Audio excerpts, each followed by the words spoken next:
Hello, fantasy baseball fans. I'm Paul Williamson at SportsEthos.com, and I'll talk about some moves that happened while I was away on vacation. This video will focus first on the Marcus Semien Brandon Nimmo trade that happened earlier this week. Semien is going to get a nice little boost to his fantasy value for a couple reasons. First is a better lineup. He's going to be potentially batting right behind Lindor and Soto and those guys at the top of the lineup, so it's a better lineup context for him, and it's a better ballpark for him. Citi Field is actually 7th of the last 2 seasons for right-handers when it comes to home run production, whereas Globe Life in Texas is down to 21st. You need to pretty much eliminate the 2023 season for Globe Life Park, because that campaign was a massive outlier for multiple reasons, not only the team performance, but also for the park factors. The Texas Globe Life Park is not a major home run haven, and so for Marcus Semien getting out of Globe Life Park, going to Citi Field, that is 7th in home run factors for right-handers over the last 2 seasons,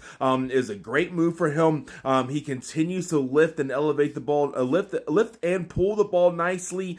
Still has a good hit tool. I will say this, we do see a slightly declining numbers on the overall contact number and the swinging strike rates. If that continues to decline as he gets older, then we might see a bit of a not as much of a positive impact for him as we may think, because he is going to get his numbers from accumulating. He has had 700 plus plate appearances in 6 of his last 7 seasons before this year's 530 or so. So he's generally very durable and plays every single day. And because he doesn't impact the ball very hard, he has to make a ton of contact and he has to play a lot in order to get the runs and RBI to supplement what is probably going to be around 20 or so homers. And so if he continues to decline in the plate discipline, continues to see a slightly increases in swing and strike rates and a decrease in overall contact rates, then I think Semien might not be as great as we are hoping he is going to be, but I think he's going to be a solid guy in the at second base, probably a top 10 to 12 second baseman for next year. Now for Brandon Nimmo,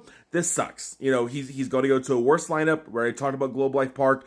He impacts the ball fairly well, but the barrel rate isn't great. The launch angle isn't really good, and neither is the pull rate. You know, he does have 47 to 50% on the hard hit rates, with 11 degree on the launch angle, 36% or so on the pull rate. Those numbers are okay, but it's not going to play very well in Globe Life, and so I do think his power is going to be tapped at around 20 homers or so, and in a weaker lineup, I might be out on Brandon Nimmo this year, because it's not a great situation, not a great context for him, and so this trade helps Semien's fantasy value, and it probably hurts Brandon Nimmo.